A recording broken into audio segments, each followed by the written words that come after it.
দুপুরের খাবারে বাংলা আইটেমের থেকে ভালো আর কিচ্ছু হইতে পারে না। বেইলি রোড বা আশেপাশে যাদের বাসা তাদের জন্য একটা গুড নিউজ।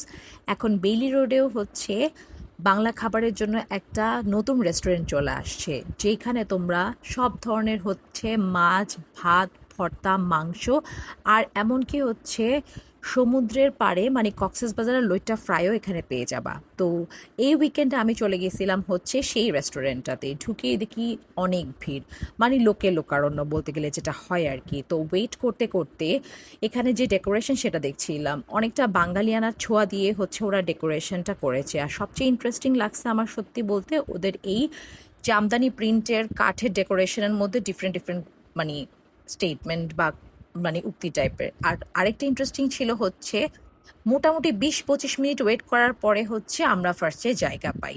আর দাঁড়িয়ে থেকেই অলরেডি খাবার অর্ডার করে দিয়েছি, যার কারণে বসা মাত্রই আমাদের খাবারগুলো আসতে শুরু করে। আমরা বেগুনের এই দোলমা অর সামথিং নামটা আমি ভুলে গেছি, ভাত, লইট্টা ফ্রাই, কিছু ভর্তা, ডাল আর একটা ভেটকি পাতুরি নিয়েছিলাম, যেটার প্রাইস ছিল হচ্ছে ৪০০ টাকা।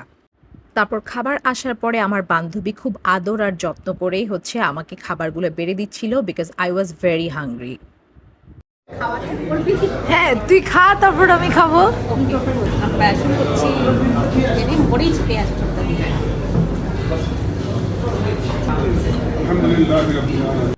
আমার মতো ইলিশ পাতুরির দামটা একটু কমালে ভালো হতো, যেটার প্রাইস এখানে ৮০০ টাকা। সো খাবার দাবার শেষ করে আমার রিভিউ ছিল এখানে ভালো।